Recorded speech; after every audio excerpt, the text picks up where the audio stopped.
नाज़रीन, अवाम की राय के साथ मैं हूँ आपका मेज़बान डॉक्टर नवीद और आप इस वक्त देख रहे हैं 72 न्यूज़। आइए आपकी मुलाकात करवाते हैं मोहम्मद जैद साहब के साथ, जो कि ज़िम्मेदार भी हैं और जनरल कौंसलर है यूसी कटवारी के सांगड़ के, और इनसे मिलते हैं। और सबसे पहले इनसे ये पूछते हैं कि ज़िम्मेदार के हवाले से हमारी हुकूमत पाकिस्तान और हुकूमत सिंध को ऐसे क्या इक़दाम करने चाहिए कि हमारे ज़िम्मेदार को रिलीफ मिल जाए।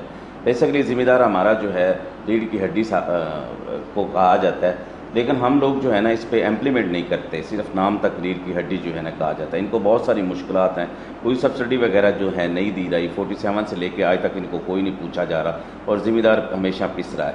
ख़ास तौर पे बीज 2 नंबर से, ज़रिया दवायात 2 नंबर से, पानी का मसला है, ये सारे मसाइल हैं। और ख़ास तौर पे महंगाई में बहुत ज़्यादा इजाफा हो गया है, बिजली की लोड शेडिंग के हवाले से, साफ़ पानी पीने के हवाले से। और ख़ास तौर पे ये जनरल कौंसलर भी हैं, कुछ प्रैक्टिकल जो है ना वो भी इनसे पूछते हैं। आइए आपकी मुलाकात करवाते हैं मोहम्मद जैद साहब के साथ। अस्सलाम वालेकुम जी। वालेकुम सलाम। क्या हाल है जनाब, ठीक है? शुक्र अल्लाह का जी। सर, सबसे पहले तो लेंगे हम ज़िम्मेदारा को, आपको किन मसाइल से दो चार होना पड़ रहा है?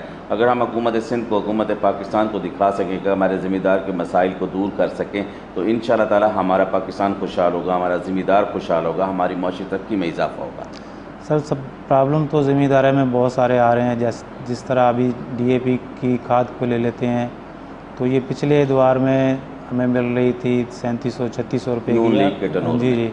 अब जो है ये 6200 पे चली गई है। यूरिया अभी नई जो आ रही है वो 1950 रुपये की, जो नून लीग के दौर में 1200 की मिली, 1300 में मिली है। ये जो हमारे जो एक्स्ट्रा अखराजात हो रहे हैं, फिर बीज की क्वालिटी इतनी लो आ रही है, इस पर कोई चेक बैलेंस तो है ही नहीं। महकमा ज़राअत वाले कुछ करते ही नहीं है। तो वो भी तनख्वाहें ले रहे हैं। भी 2 नंबर बीज के मार्केट में आने से भी ज़िम्मेदार वो उठाता है, फसल लगाता है। पहले तो जर्मिनेशन नहीं होती है, जो जर्मिनेशन थोड़ी बहुत हो जाए तो एवरेज इतनी गिर जाती है कि वो ज़िम्मेदार जो है ज़राअत जो है लॉस में जा रही है, उसका कोई खातर खा फ़ायदा नहीं हो रहा है। लेकिन पिछले दिनों में रेट भी बहुत कम थे फसलों के, लेकिन अब कुछ रेट तो बेहतर हो गए हैं। लेकिन पानी की शार्टेज की वजह से वो भी फसलों को काफ़ी नुकसान हुआ है। जिस तरह वाराबंदी चल रही है शाखों में, ये भी बहुत ज़्यादा हमें जो प्रॉब्लम हो रही है पानी की।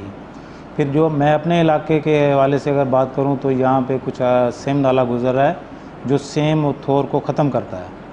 तो वो सेम नाला जो है उसकी 4-4 साल खुदाई ही नहीं होती है, उस सेम नाले का पानी वापस ज़मीनों में आ जाता है। वो बजाय सेम ख़त्म करने की ज़मीनों की, वो वापस सेम ज़मीनों में दाखिल हो जाता है। ट्यूबवेल गवर्नमेंट के लगे हुए थे LBUD के, लेकिन वो ट्यूबवेल कोई ट्रांसफार्मर गायब हो गए, चोरी हो गए, और इन्होंने वो मोटरें जो थीं वो तक चोरी हो गई हैं। उस पर भी कोई अमल दरामद ली कि सैकड़ों के हिसाब से यहाँ पे ट्यूबवेल लगे थे, लेकिन अब शाज़ो नाज़र कहीं नज़र आते हैं। तो हुकूमत से ये भी गुजारिश है कि पहले तो वो ट्यूबवेल बहाल करें ताकि ज़मीन का वाटर लेवल नीचे जाए और फसलों की जो है बेहतर नशोनुमा हो। तो तरक्याती हवाले से ये कुछ मैं ये कहना चाहूँगा कि ये पिछले 5-6 साल से, हालांकि मैं खुद पीपल्स पार्टी से नुमाइंदगी कर रहा हूँ, जनरल कौंसलर भी हूँ, लेकिन कुछ काम नहीं हुआ है पीपल्स पार्टी के पिछले 5 एतवार में भी और इसमें भी। पीपल्स पार्टी का तीसरा टर्नओवर जा रहा है मुसलसल। हाँ, तीसरा टर्नओवर चल रहा है, लेकिन हमें ये शायद मुझे दूसरा टर्नओवर है पीपल्स पार्टी में आया हुआ है। मैं शायद इसलिए कह रहा हूँ कि ये दूसरे टर्नओवर में भी इन्होंने कुछ काम नहीं किए तरक्याती, ख़ास करके देही तरक्याती के हवाले से। तो ना कोई गलियाँ दी गई हैं, ना कोई नालियाँ दी गई, ना कोई वापडा का, ना कोई बिजली का सही निज़ाम है। आज भी बिजली हमें तकरीबन 24 घंटे बाद मिली है। सिर्फ क्या थोड़ी सी हवा चली है, हवा चलने के बाद खंभे गिर गए हैं, कहीं से तारें टूट गई हैं। तो 24 घंटे, बरसात भी अभी नहीं हुई है, लेकिन 24 घंटे बाद लाइट आई है। फॉल्ट नहीं मिलते हैं, वापडा सुनती नहीं है। ट्रांसफार्मर अगर जल जाते हैं तो अपने पैसों से, अपने पैसे चक्कों वोट के इकट्ठे करके उसको रिपेयर करवाना पड़ता है, लेकिन गवर्नमेंट का उसमें कोई किसी किस्म का कंट्रीब्यूशन नहीं है।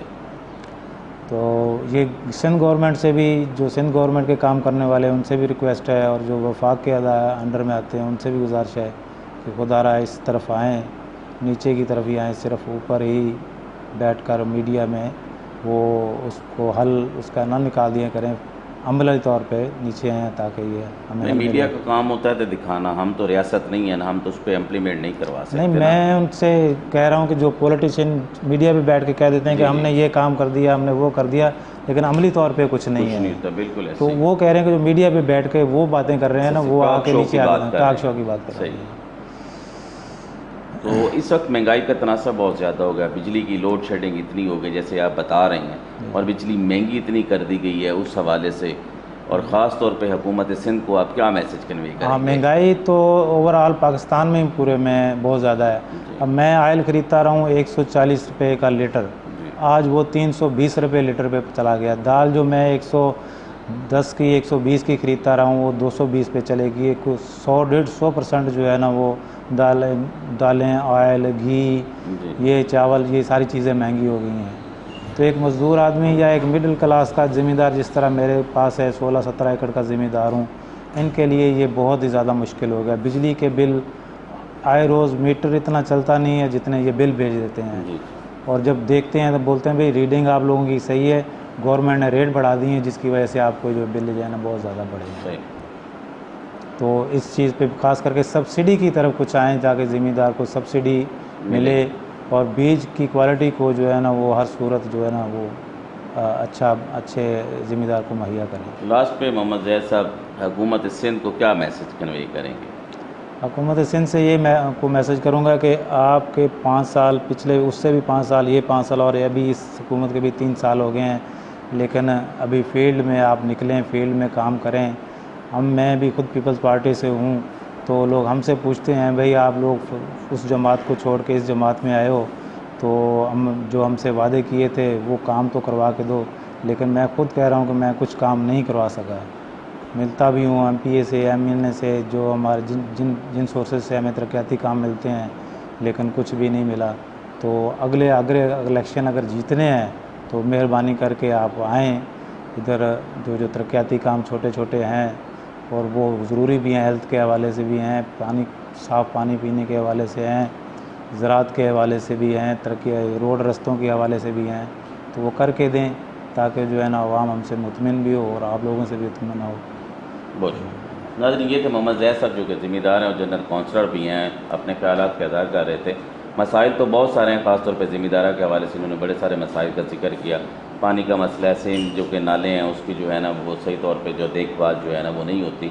वो सेम का जो पानी होता है वो फिर दोबारा ज़मीनों में दाखिल हो जाता है, जिससे फसलें जो है ना वो फिर नुकसान हो जाता है।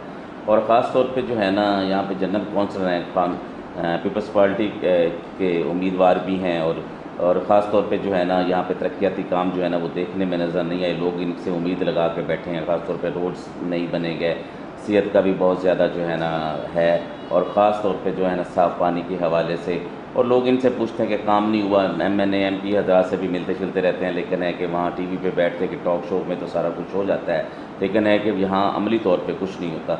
और मैं आसफ़ अली ज़रदारी साहब से, बिलावल भुट्टो ज़रदारी साहब से, फरियाल तालपुर साहब से, अदी और ख़ास तौर पे जनाब सैयद मुराद अली शाह साहब से गुजारिश करूँगा कि इन चीज़ों का थोड़ा सा ख्याल करें और हमारी गरीब आवाम के लिए कुछ सोचें, और ख़ास तौर पे ज़िम्मेदार को सब्सिडी दें ताकि हमारा ज़िम्मेदार को रिलीफ मिल सके। हमारा ज़िम्मेदार खुशहाल होगा तो इंशाअल्लाह ताला हमारा पाकिस्तान भी खुशहाल होगा और पाकिस्तान की मौशी हालत भी बहुत ज़्यादा बेहतर की तरफ जाएगी। कैमरामैन साजिद अली साजिद के साथ डॉक्टर नवीद 72।